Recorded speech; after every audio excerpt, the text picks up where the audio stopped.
حضرت عمر کا زمانہ ہے، آپ جانتے ہاتھ میں کوڑا رکھتے تھے، تو آپ جا رہے تھے، ایک شرابی تھا ہاتھ میں، اس نے بوتل شراب کی پکڑی تھی، گلی کا موڑ کاٹا اس نے تو آگے حضرت عمر نظر آئے۔ حضرت عمر تو موقع پہ سزا دیتے تھے، ہاتھ میں درہ پکڑا ہے تو اس نے دل ہی دل میں کہا مالک عمر کے قہر سے بچا لے، پکی توبہ کرتا ہوں آج کے بعد شراب نہیں پیوں گا، اور جلدی سے وہ شراب کی بوتل بکل میں بغل میں دبا لی۔ حضرت عمر بھی سر پہ پہنچ گئے اور جھڑک کے کہا کہ یہ تیرے پاس کیا ہے؟ تو ڈرتے ہوئے کہا حضرت سرکہ ہے۔ تو عمر سے کہا نکال، تو جب نکالا تو واقعی سرکہ ہو گیا تھا۔ جو رب شراب کو سرکے میں بدلنے پہ قادر ہے، وہ رب گناہوں کو نیکیوں میں بدلنے پہ بھی قادر ہے۔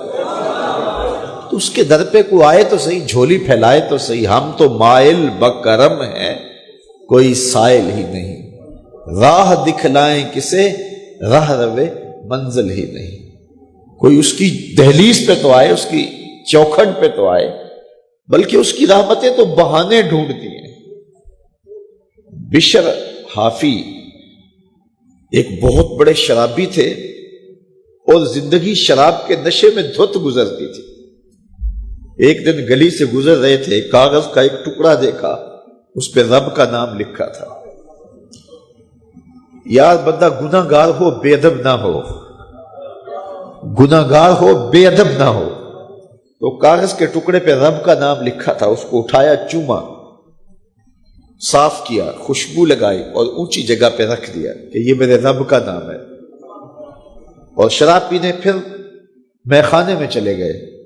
وقت کے ولی کو الہام ہوا، جا ڈھونڈ بشر کو اور میرا سلام دے، اور اسے کہہ کہ تیرے رب نے تیرے سارے گناہ معاف کر دیے۔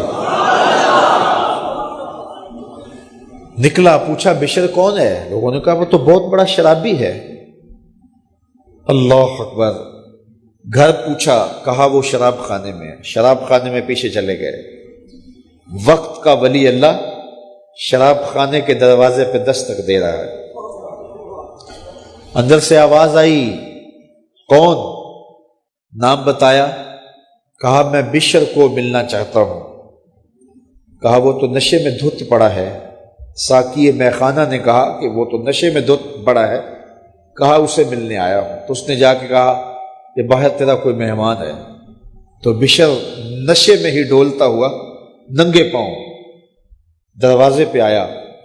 اللہ کا ولی کھڑا تھا، کہا کہ تیرے رب نے تجھے سلام بھیجا ہے، تو نے اس کے نام کی قدر کی تھی اور اس نے تیرے سارے گناہ معاف کر دیے۔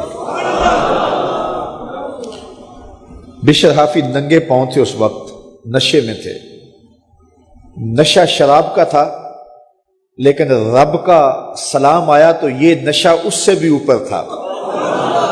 جھوم اٹھے اور کہا کہ میں اب رب کا سلام آیا ہے تو اب میں ننگے پاؤں تھا، اب ساری زندگی میں جوتا نہیں پہنوں گا۔ عربی میں حافی ننگے پاؤں والے کو کہتے ہیں، تو بشر حافی کو بشر حافی اس لیے کہتے ہیں کہ وہ ساری زندگی پھر برہ نہ پا رہے، انہوں نے کبھی بھی جوتا نہیں پہنا تھا، زندگی بدل گئی، لیکن پاؤں میں جوتے نہیں پہنتے تھے کہ میرے رب کا سندیسہ جب میرے نام آیا تھا، میری جب تقدیر بدلی تھی، میرے رب نے جب مجھے محبت نامہ بھیجا تھا، مجھے سلام بھیجا تھا، پیغام بھیجا تھا، تو میرے پاؤں میں جوتا نہیں تھا۔